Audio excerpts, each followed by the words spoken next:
क्या आप ऐसा पेड़ लगाना चाहते हैं जो कम पानी में भी तेजी से बढ़े, बंजर जमीन को हरा भरा बना दे और भविष्य में अच्छी आय का स्रोत बन सके? आप अगर हाँ, तो मैं आपको बताऊं कि एक ऐसा पेड़ है जो सिर्फ कुछ सालों में ही 30-40 फीट लंबा बढ़ जाता है। तो आप क्या यकीन करेंगे? अगर यकीन करते हैं तो चलिए इस वीडियो में देखते हैं। आज की इस वीडियो में हम बात करेंगे अल्डू यानी ट्री ऑफ हेवन की खेती के बारे में, खासकर मानसून के मौसम में इसकी देखभाल, खाद, सिंचाई, ग्रोथ, भविष्य की कमाई के बारे में।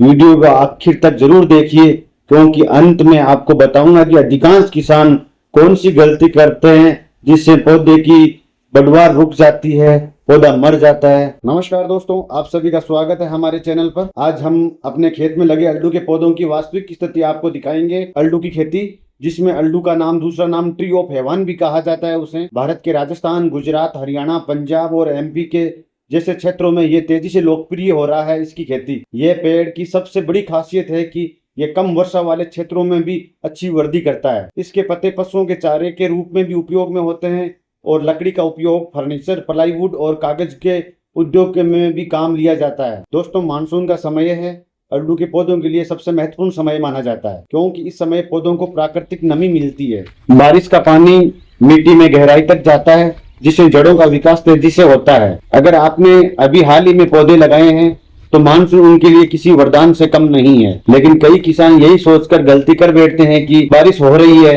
तो अब खेत में कोई काम नहीं करना है, जबकि यही समय पौधों की निगरानी का सबसे महत्वपूर्ण समय होता है। आप स्क्रीन पर देख सकते हैं कि हमारे अल्डू के पौधे अच्छी ग्रोथ दिखा रहे हैं। पौधों में नई शाखाएं निकल रही है, पत्तियों का रंग हरा और स्वस्थ दिखाई दे रहा है। ड्रिप लाइन भी सही तरीके से लगी हुई है। हालांकि मानसून के समय ड्रिप का उपयोग बहुत कम करना पड़ता है। अगर लगातार बारिश हो रही है, सिंचाई बिल्कुल बंद रखनी चाहिए। दोस्तों, सबसे बड़ी गलती है कि पौधों के आसपास पानी जमा होने देना। अल्डू सूखा सहन कर सकता है, लेकिन लंबे समय तक पानी में खड़ा रहना पसंद नहीं करता। अगर खेत में पानी भर जाता है तो जड़ें सड़ जाती है, जिससे पौधों की बढ़वार रुक जाती है और कभी कभार पौधा मर भी सकता है। इसलिए खेत में जल निकासी की व्यवस्था जरूर रखें। मानसून के समय घास और खरपतवार बहुत तेजी से बढ़ते हैं। ये पौधों के पोषक तत्व और नमी को चुरा लेते हैं। ये हर 15 से 20 दिन में पौधों के आसपास की सफाई जरूर करें। यदि संभव हो तो पौधों के चारों तरफ हल्की गुड़ाई भी करें। इसमें मिट्टी में हवा का संचार भी बढ़ता है। अब बात करते हैं खाद की। मानसून के दौरान प्रति पौधा में 5 से 10 किलो सड़ी हुई गोबर की खाद दे सकते हैं, या आप 2 से 3 किलो वर्मी कॉम्पोस्ट दे सकते हैं। अगर पौधे 1 वर्ष से बड़े हैं तो नाइट्रोजन की थोड़ी मात्रा भी दी जा सकती है। खाद हमेशा तने से थोड़ा दूर डालें। सीधे तने के पास खाद डालने से नुकसान हो सकता है। बरसात के मौसम में फफूंद जनित रोग बढ़ जाते हैं। अगर पत्तियों पर काले धब्बे दिखाई दें या पत्तियां पीली पड़ने लगे तो तुरंत कार्रवाई करें। तो भी खेती करने वाले किसान नीम आधारित उत्पादों का उपयोग कर सकते हैं। आवश्यकता पड़ने पर कृषि विशेषज्ञ की सलाह लेकर फफूंदनाशक का प्रयोग करें। अब सबसे महत्वपूर्ण सवाल है, क्या अल्डू की खेती से कमाई होती है? अल्डू की खेती से कमाई होती है? जी हाँ, अल्डू एक तेजी से बढ़ने वाला वृक्ष है। 5 से 8 वर्ष में इसकी लकड़ी का उपयोग योग्य हो जाती है। लकड़ी, गीली लकड़ी को अपन बेच सकते हैं। लकड़ी की मांग प्लाईवुड, पैकिंग और फर्नीचर उद्योग में होती है। इसके अलावा पत्तियां पशु चारे के रूप में, खाने के रूप में काम में ली जाती है। अगर किसान सही प्रबंध करे तो लंबे समय में यह खेती अच्छी आय दे सकती है।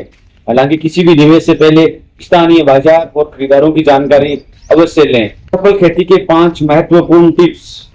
जल निकासी हमेशा अच्छी रखें। खरपतवार नियंत्रण नियमित करें। जैविक खाद का उपयोग बढ़ाएं। पौधों की नियमित निगरानी करें। मानसून के बाद आवश्यकता अनुसार सिंचाई शुरू करें। दोस्तों, अल्डू यानी ट्री ऑफ हेवन एक ऐसा वृक्ष है जो कम पानी वाले क्षेत्रों में अच्छी वृद्धि कर सकता है। मानसून का मौसम इसकी ग्रोथ के लिए सबसे अच्छा समय होता है। अगर आप सही देखभाल करें तो आने वाले वर्षों में एक अच्छा वृक्षारोपण निवेश साबित हो सकता है। अगर आपको वीडियो पसंद आई हो तो आप अल्डू आधारित खेती की जानकारी चाहते हैं तो वीडियो को लाइक जरूर करें। अपने किसान